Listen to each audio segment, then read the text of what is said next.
being a game design teacher, it often does come up because we might be talking about what's going on in the game's news, or a certain game that's come around, like the one at the moment, which is Hatred. That's obviously hit quite a few of the big news stories and things, and press the buttons, if you see what I mean. A lot of the larger websites or news outlets would be latching onto a game like that to think it's ultra violent in some way and use it in a way. But it does often come up. We discuss the pros and cons of it and things like that. So is GTA overly violent, things like that? Probably not. They should probably moderate it more, because anyone can really go into a shop or go online and buy a game. Because I got the latest Mortal Kombat a few days ago and I'm actually 1 year too young.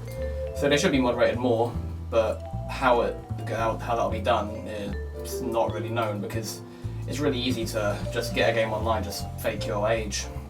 In actual retail shops though, there should be a little bit more of a security matter, so you should have to show your ID or something like that.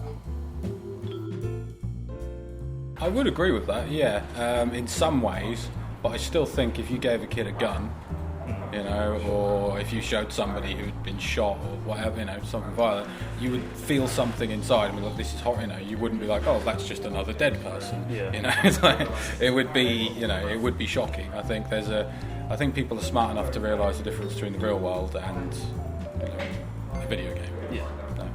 Yeah, quite a lot. I mean, the latest Mortal Kombat's got so many different ways of killing someone, but no one really seems to be surprised or shocked by it anymore, because everyone's so used to it because of all the other games in the franchise.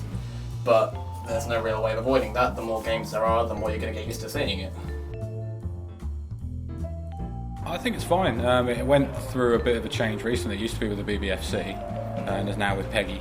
And they have their own rating system. It's a little bit confusing. The big numbers are there. It says it's a 12, it's a 16, it's an 18, and they are regulated. If game sells a young child Grand Theft Auto and it has 18 on the front, they can get sued for it.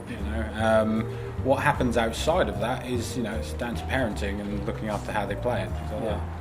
I think it's an argument which needs to go away, and maybe the media needs to look at themselves sometimes for what they show us and what they tell us all the time.